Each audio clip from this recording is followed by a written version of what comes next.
जरा सोचिए, एक नई मेडिसिन बनाई गई। पहले उसे माइस, रैट्स या रैबिट्स पर टेस्ट किया गया। एनिमल स्टडीज में रिजल्ट्स अच्छे आए। लेकिन जब वही ड्रग ह्यूमंस तक पहुंची तो पता चला कि ह्यूमन बॉडी का रिस्पॉन्स अलग है। तो बड़ा सवाल ये है कि क्या ड्रग टेस्टिंग के लिए एनिमल्स हमेशा सबसे एक्यूरेट मॉडल हैं या नहीं? और क्या हम human cells, artificial organs, computer models और आर्टिफिशियल इंटेलिजेंस की हेल्प से मेडिसिन को ज़्यादा सेफ्टी टेस्ट कर सकते हैं?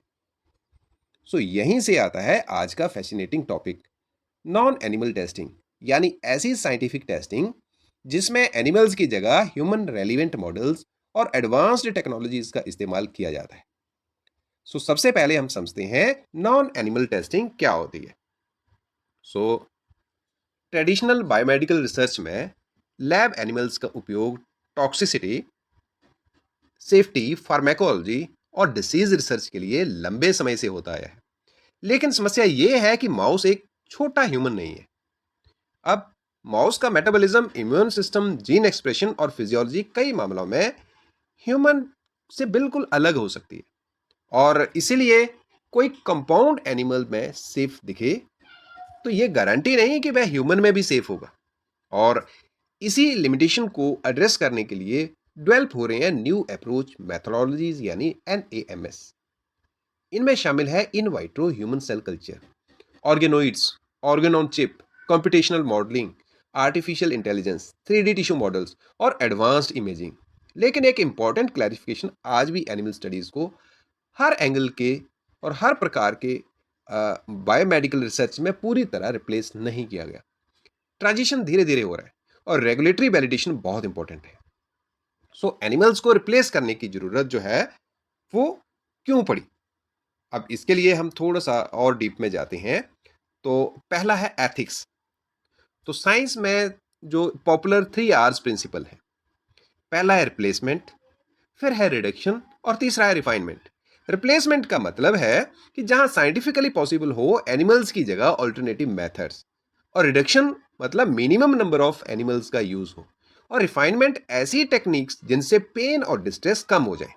और दूसरा कारण जो है इसमें वो साइंटिफिक एक्यूरेसी है, और उसमें ह्यूमन रेलिवेंस है। मतलब एनिमल और ह्यूमन बायोलॉजी आइडेंटिकल नहीं है, इसलिए रिसर्चर चाहते हैं कि एक्सपेरिमेंट्स ह्यूमन बायोलॉजी को ज़्यादा क्लोजली रिप्रेजेंट करें।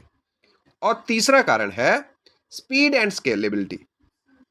मतलब ये कंप्यूटर बेस्ड मॉडल या फिर automated cell testing platform potentially जो है वो हजारों कंपाउंड्स को कंपैरेटिवली तेजी से स्क्रीन कर सकता है। फिर है कॉस्ट एंड टाइम एफिशिएंट। मतलब जो फास्टर होगा, स्केलेबल होगा और ऑफन मोर कॉस्ट इफेक्टिव होगा।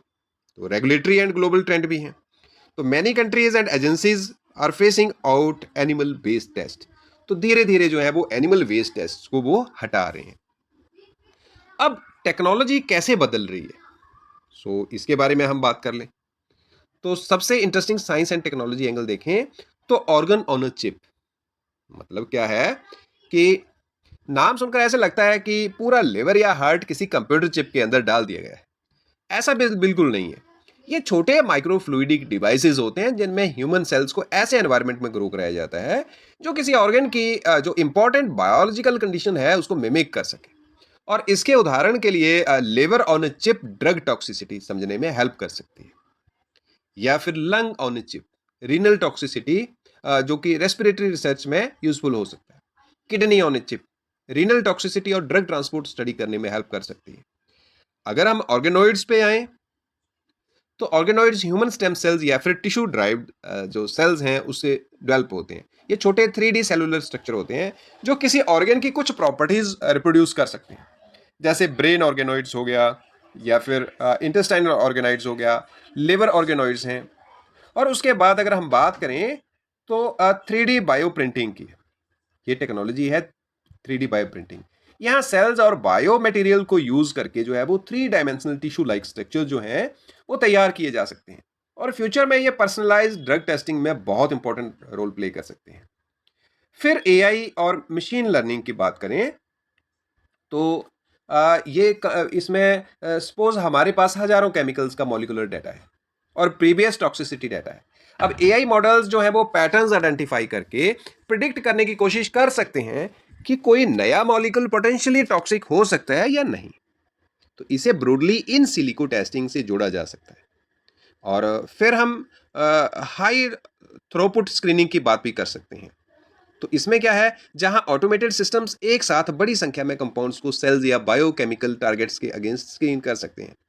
यानी मॉडर्न ड्रग टेस्टिंग का लेबोरेटरी सिर्फ केजेस तक सीमित नहीं है, अब उसमें चिप्स, सेल्स, एल्गोरिदम्स और 3D टिश्यू भी शामिल है। फिर क्या ये मेथड्स रियलिटी में काम कर सकते हैं? तो कुछ एरियाज में जो है वो ऑल्टरनेटिव मेथड्स काफ़ी यूजफुल हैं। अब फॉर एग्जांपल स्किन इरिटेशन, अब इसमें स्किन इरिटेशन और जो कोरोजन और आई इरिटेशन टेस्टिंग के लिए वैलिडेटेड इन वाइट्रो अप्रोचेज जो हैं वो डेवलप किए गए हैं। और कॉस्मिक सेक्टर में अभी भी अल्टरनेटिव टेस्टिंग का जो है इम्पोर्टेंस बढ़ता जा रहा है। सो लेकिन अगर हम फार्मास्यूटिकल्स ज़्यादा कॉम्प्लिकेटेड है, लेकिन यहाँ पे तो एक ड्रग सिर्फ एक टिश्यू से ही इंटरेक्ट नहीं कर सकती और वह एब्जॉर्ब होती है, ब्लड सर्कुलेशन में जाती है, लिवर उसे मेटाबोलाइज कर सकता है, किडनीज उसे एलिमिनेट कर सकते हैं, सो इम्यून सिस्टम भी रिस्पॉन्ड कर सकता है। तो इस पूरे फेनोमेना को कहते हैं होल बॉडी सिस्टेमिक रिस्पॉन्स। और इसलिए किसी सिंगल सेल कल्चर या फिर ऑर्गन ऑन चिप से एंटायर ह्यूमन बॉडी को रिप्रोड्यूस करना अभी आसान नहीं है। सो रिसर्चर्स इसलिए मल्टी ऑर्गन चिप्स जैसी टेक्नोलॉजीज पर भी काम कर रहे हैं। और उसके बाद हम बात करते हैं कि क्या इंडिया के लिए इसकी कोई इम्पोर्टेंस है। सो इंडिया दुनिया के मेजर फार्मास्यूटिकल प्रोड्यूसर्स में से एक है, और स्पेशली जेनरिक मेडिसिन और वैक्सीन के क्षेत्र में।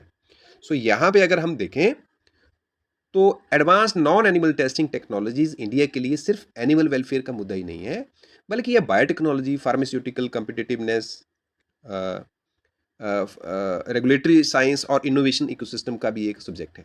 सो इंडिया में एनिमल एक्सपेरिमेंटेशन रेगुलेशन में CPSCEA जो है वो committee for control and supervision of experiments on animals की बहुत इंपॉर्टेंट रोल प्ले करती है। So broad ethical framework prevention of cruelty to animals act 1960 से जुड़ा हुआ है। लेकिन फ्यूचर चैलेंजेस होंगे, जैसे कि नई टेक्नोलॉजी को डेवलप करना, वैलिडेट करना, लैब के बीच रिप्रोड्यूसिबिलिटी एस्टेब्लिश करना और रेगुलेटरी एजेंसीज द्वारा उन्हें अप्रोप्रिएटली एक्सेप्ट करना। यानी टेक्नोलॉजी बनाना पहला कदम है, साइंटिफिक वैलिडेशन और रेगुलेटरी एक्सेप्टेंस जो है वो इक्वली इंपॉर्टेंट है। अब थोड़ा सा हम ग्लोबल शिफ्ट की बात करें तो ग्लोबली भी मूवमेंट जो है वो तेज हो रही है। मतलब यूएस में रेगुलेटरी रिफॉर्म्स ने ड्रग डेवलपमेंट में सर्टेन नॉन एनिमल अल्टरनेटिव्स को ग्रेटर रिकॉग्निशन देने का रास्ता खोल दिया है। और यूरोपियन यूनियन में भी एनिमल टेस्टिंग को रिड्यूस और जहां साइंटिफिकली पॉसिबल हो वहां रिप्लेस करने की डायरेक्शन में लॉन्ग टर्म इनिशिएटिव वहां पे चल रहे हैं। और OECD वहां भी वैलिडेटेड अल्टरनेटिव टेस्टिंग अप्रोचेस और 3 Rs प्रिंसिपल को सपोर्ट करने में एक इंपॉर्टेंट रोल प्ले हो रहा है। सो इसलिए ये सिर्फ लैब इनोवेशन नहीं है, ये ग्लोबल रेगुलेटरी ट्रांसफॉर्मेशन भी है। सो अगर हम चैलेंजेस की बात करें तो चैलेंजेस की भी कोई कमी नहीं है, क्योंकि टेक्नोलॉजी को देखकर ये नहीं मानना चाहिए कि एनिमल टेस्टिंग कल सुबह से ख़त्म हो जाएगी। अब चैलेंजेस अभी भी बड़े हैं। स्टैंडर्डाइजेशन चाहिए, एक लैब का रिजल्ट दूसरी लैब में रिप्रोड्यूस होना चाहिए, complex immune responses, hormonal interactions और होल बॉडी मेटाबॉलिज्म को एक्यूरेटली मॉडल करना कठिन है। सो एडवांस इंफ्रास्ट्रक्चर और ट्रेन मैन पावर भी चाहिए। और सबसे इंपॉर्टेंट बात तो ये है कि रेगुलेटर्स को एविडेंस चाहिए कि नया मेथड रिलायबल, रिप्रोड्यूसिबल और फिट फॉर पर्पस है कि नहीं। इसलिए फ्यूचर शायद अचानक रिप्लेसमेंट का नहीं बल्कि एविडेंस बेस्ड ट्रांजिशन का होगा। सो यहाँ पे याद रखने वाली बात तो ये है कि नॉन एनिमल टेस्टिंग जो है वो उसमें कुछ कंपोनेंट्स जरूरी हैं, जैसे ethics, biotechnology, AI, regulatory science and pharmaceutical innovation. तो यूपीएससी या फिर स्टेट सिविल सर्विसेज में इस टॉपिक को केवल एनिमल वेलफेयर के रूप में ही मत देखिए। वहाँ पे जो है GS पेपर 3 में इसे साइंस एंड टेक्नोलॉजी के एंगल से अगर देखा जाए तो वहाँ पे बायोटेक्नोलॉजी, AI, फार्मास्यूटिकल इनोवेशन वहाँ इससे जोड़ा जा सकता है। GS पेपर 2 में रेगुलेशन और पब्लिक हेल्थ गवर्नेंस से जोड़ा जा सकता है। GS पेपर 4 में एथिक्स में एनिमल वेलफेयर, साइंटिफिक रिस्पॉन्सिबिलिटी और एथिकल रिसर्च से जोड़ा जा सकता है। और ऐसे में एक शानदार आर्गुमेंट बन सकता है कि साइंटिफिक प्रोग्रेस का जो एक एम ऑब्जेक्टिव केवल नई टेक्नोलॉजी बनाना ही नहीं, बल्कि रिसर्च को अधिक ह्यूमन रेलिवेंट, रिलायबल और ह्यूमेन बनाना है। सो फ्यूचर लेबोरेटरी की तस्वीर शायद ऐसी हो कि few cages, more human cells, fewer conventional models, more organ chips और साथ में एआई। सो इसके लिए जो है वो साइंस एंड टेक्नोलॉजी के एंगल से यहाँ पे ऑर्गन ऑन ए चिप, मतलब जो कि ह्यूमन ब्लड को, ब्रेन बैरियर को, गट, लिवर, किडनी, इन सब को जो है वो मतलब फैसिलिटेट करे। एआई एंड बिग डाटा में देखें तो इट प्रिडिक्ट्स ड्रग इंटरेक्शंस और साइड इफेक्ट्स के बारे में हमें पता चले, और एफिकेसी का पता चले कि जो मशीन लर्निंग के थ्रू उसकी। और 3D बायो प्रिंटिंग में जो ह्यूमन के जो टिश्यू है उसको ड्राफ्ट किया जाए, उसके डिजीज़ के बारे में उसकी टेस्ट और ट्रीटमेंट्स हो। और माइक्रोडोजिंग में uses tiny safe doses in human with advanced imaging to study drugs. So इसकी अगर हाई थ्रूपुट की बात करें स्क्रीनिंग की, तो test thousand of compounds quickly using automated systems. So अगर इसमें वे फॉरवर्ड की बात करें, तो it strengthen and the validation and standardisation of the alternative medicine. और इससे क्या होगा, R&D जो है वो उसकी फंडिंग इंक्रीज होगी, पब्लिक प्राइवेट पार्टनरशिप इंक्रीज होगी, तो इसमें जो है वो काफ़ी लेवल तक एक्सपेंशन जाएगी और इंटीग्रेट करेगी AI and big data for predictive toxicology को। सो कैपेसिटी बिल्डिंग में और ग्लोबल कोलेब्रेशन में काफ़ी हेल्प मिलेगी, और create it will create awareness and ensure regulatory transition. So शायद आपको पता हो कि 2000 study in the US found that 92% of the drugs safe in animals but they failed in human beings. So जब ह्यूमंस पे trial हुए तो वो सक्सेसफुल नहीं रहे। सो नॉन ह्यूमन जो non animal methods can improve this success rate. तो जो ये गैप है उसको नॉन एनिमल मेथड जो है वो कम खत्म कर सकते हैं and save millions in R&D cost. तो मतलब उसमें काफ़ी फाइनेंशियल जो है वो वाले गेन्स भी होंगे, काफ़ी पैसा भी बचेगा। सो अगर आपको ये वीडियो यूजफुल लगी हो तो इसको लाइक और शेयर जरूर करें, और काशिप एजुकेशन को सब्सक्राइब और फॉलो करना बिल्कुल ना भूलें। Thanks for watching.